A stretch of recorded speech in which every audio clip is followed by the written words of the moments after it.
সম্মানীয় কাৰ্যকৰী সদস্য তেখেতলৈ 5টা প্ৰশ্ন মই উত্থাপন কৰিছিলোঁ আৰু এই 5টা প্ৰশ্নৰ উত্তৰ মই লিখিতভাৱে ইতিমধ্যে পাইছোঁ।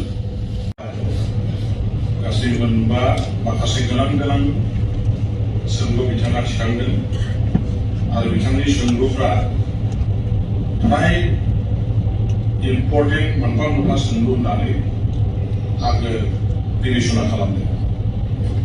बिथांनि प्रथम सोंनाया जाबाय जे बड'फा सुपार 50खौ दानि गभर्नमेन्टआ कन्टिनिउ खालामदों ना खालामा।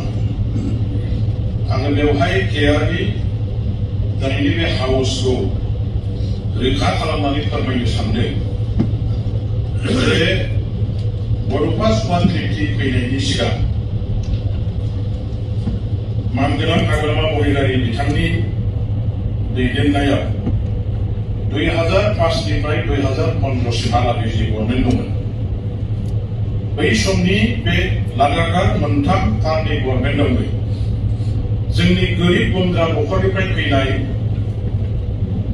मेलेम गोनां जोंनि माखासे फरायसाफोरखौ बिटिसि सरकारा रांखावरि अनसुंथाइ होनानै एपिएससि इउपिएससि इन्जिनियार मेडिकेल फरायनायनि नामाव गोबां हेफाजाब खालामबोबाय थादों। नाथाय बे समावहाय जोंनो बिटिपि दैदेननायाव जे गभर्नमेन्ट दंमोन बे गभर्नमेन्टआ बेफोर गासैबो प्रग्रामखौ मोनफा नाम दोननानै सालायबोनाय जायाखैमोन। जायनि थाखाय